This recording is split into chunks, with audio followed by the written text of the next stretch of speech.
पर सॼो ॾींहुं जाकी बाई अचे इंतज़ारु कयो कि असांजो बाबा आयो आहे। हरबरू मारो त चई फोर कयईं काई फोन न कयईं पंहिंजी 125 चोई मॉडल मुक़ाबले में पुलिस पारां ई दावा कई वई, यानी तव्हां पारां दावा कई वई त ही पंहिंजे साथियुनि जी फायरिंग में मारिजी वियो आहे ऐं उहा फुर थियल मोटरसाइकिल हिन खां असां रिकवर कई आहे। असां पैसा रिकवर पुलिस जी स्टेटमेंट अचे थी त पुलिस जे मुबाइना मुक़ाबले में मारिजी विया आहिनि ऐं बाद में पुलिस चए थी त हू साथियुनि जी फायरिंग में जहांगीर जखराणी मारिजी वियो आहे ऐं उन खां फुर थियल जेका मोटरसाइकिल आहे उहा असीं बरामद कई आहे। सो उन जा घर भाती असां सां गॾु मौजूदु आहिनि, उन्हनि खां पुछूं था त हीउ सॼो मामिलो कीअं पेश आयो आहे। ॿुधाइजो जेको मारिजी वियो आहे उहो तव्हांजो छा थींदो हो? मुंहिंजो घर वारो बेगुनाह मारियो अथई, उनखे फुर फुराए कई अथई बेगुनाह, चए थो फुर पियो करे, फुर कोई बि न कई हुई। वॾी अॻु पुलिस दाख़िल थी हुई, लाखो पाण बीठो आहे, मुंहिंजे मुड़ुस सां पैसा पियो घुरे, पोइ वरी हाज़िरी ते वियो 16 तारीख़ उतां खणी करे फुल फ्राए कई अथई। असांखे इंसाफ़, वटि ॿार आहिनि, 3 न्याणियूं, हिकिड़ो छोकिरो आहे।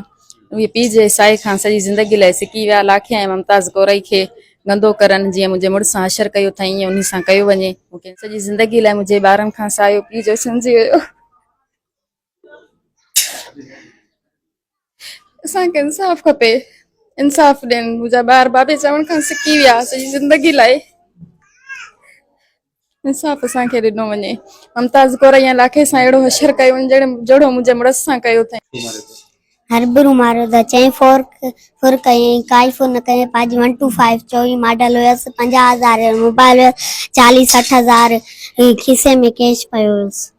चई फोर कई अथई काई फोन न कयईं। खणी वियसि शाम जो पैसा, हिन खे ॿधी वियो, ॿधी वरी जेको छॾे ॾिनईंसि हाज़िरी ते वियो, हाज़िरी को खणी आया, वरी उते खणी वञी हिन खे ॿधी मारियऊं। सॼो कूड़ आहे, बा कुझु बि न आहे। हाणे हिन बचनि जो केरु आहे? इन्हनि बचनि खे केरु पालींदो? पनवाकिल में ॿ ॾींहं पहिरियां पुलिस जे मुक़ाबले में मारिजी वियल जहांगीर जखराणी जे बाबति उनजे वारसनि जा इल्ज़ाम हुया त उनखे कोर्ट हाज़िरी जे ॿाहिरां खणी करे पुलिस मुक़ाबलो ॼाणाए करे क़तल कयो आहे। उन सिलसिले में सिटी पनवाकिल थाणे जो जेको SHO आहे अब्दुल शकूर लाखो, उन खां असीं पुछूं था त उनजो इन मुक़ाबले बाबति छा चवणु आहे।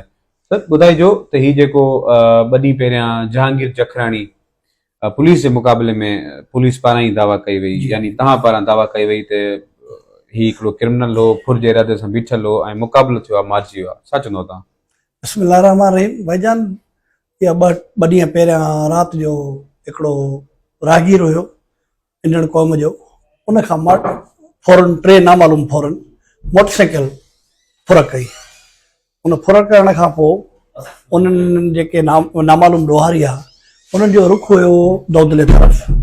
पोइ जेका फुर थी उन असांजे जेको वायरलेस सेट आहे 15 सेंटर उन ते कॉल करे अहिड़ो इतला ॾिनो त हिकिड़े माण्हू खां मोटरसाइकिल फुर थी आहे ऐं इन जो तव्हांजो जेको रुख आहे दौदले तरफ़ आहे, तव्हां नाकाबंदी करायो। पोइ उन सॼे पूरे सब डिविज़न जेको पनवाकिल आहे नाकाबंदी थी। असां दौदले लिंक रोड सां वञी करे नाकाबंदी कईसीं। तक़रीबन 10-12 मिंट पिया थिया, 10-12 मिंटनि पंहिंजो 10 में पिया त उते असांजो जेके मोटरसाइकिल ते आया पंहिंजे ॾोहारनि सां असांजो एनकाउंटर थियो आहे। उन एनकाउंटर दौरान ई पंहिंजे साथियुनि जी फायरिंग में मारिजी वियो आहे ऐं उहा फुर थियल मोटरसाइकिल हिन खां असां रिकवर कई आहे। असां पैसा रिकवर कया आहिनि। पंहिंजो ही क्रिमिनल माण्हू हुयो, रिकॉर्ड याफ़्ता हुयो। इन खां पहिरियां बि हिन ते 12 केस हुया। जेका असांजे IG साहब जे तरफ़ां स्पेशल ब्रांच वारा रिपोर्ट ॾींदा नी त मंशियात फ़रोश कहिड़ा कहिड़ा आहिनि, कैटेगरी ठहंदी आहे। ही A कैटेगरी जो मंशियात फ़रोश हुयो। मुस्मात वहीद आहे, घरवारी आहे, कंफर्म न आहे, या हिन जी माउ आहे, उहा बि असांजी B कैटेगरी जी लिस्ट में मंशियात फ़रोशनि वारे में शामिल आहे। जो कोई मारिजी वियल मुबैना तौर ॾोहारी आहे उन ते केतिरा केसिस दाख़िल हुया ऐं किथे किथे दाख़िल हुया? 12 केसिस उन ते दाख़िल आहिनि। 6-7 केस पने जा अथसि, 2-3 केस दौदले जा अथसि, हिकिड़ो या 2 केस उन जा अथसि पंहिंजो तमाचाणी थाणे जा। अच्छा, इन जे वारसनि जो इहो बि इल्ज़ाम हुयो त हीअ जेके केसिस दाख़िल थिया आहिनि इहे अब्दुल शकूर लाखे जे अचण खां पोइ थिया आहिनि, पहिरियां कोई केस न। भाईजान, 2022 में मां शिकारपुर हुयुमि, 2023 में मां घोटकी में हुयुमि, 2024 में मां घोटकी में हुयुमि, मां 25 जे हिते 6 महीने में आयो आहियां। मां इहे सभु केस जेके बि अथसि, हिकु केस खां अलावा बाक़ी सभु केस असांजे मूंखां पहिरियों जा अथसि। तव्हां खां पहिरियों जी। अच्छा, हिकिड़ी ॿी जेका सोशल मीडिया ते वीडियो हले थी पई, उनमें तव्हांजे हथ में हिकिड़ो तलड़ वलड़ आहे ऐं साम्हूं उहो ई शायदि जवाबदार आहे जेको तव्हांजे मुक़ाबले में मारिजी वियो आहे, उहो कॾहिं जी वीडियो आहे? इहो 3 महीना पहिरियों असां हिते रेड कयोसीं। उन रेड दौरान ही चर्च समेत गिरफ़्तार थियो। उहो असां वटि फुटेज मौजूदु कान्हे, उहा असां वटि FIR कापी आहे, जंहिं FIR में असां हिनखे चालान करे सखर सेंट्रल जेल मोकिलियो ऐं महीनो खनि जेल में हो।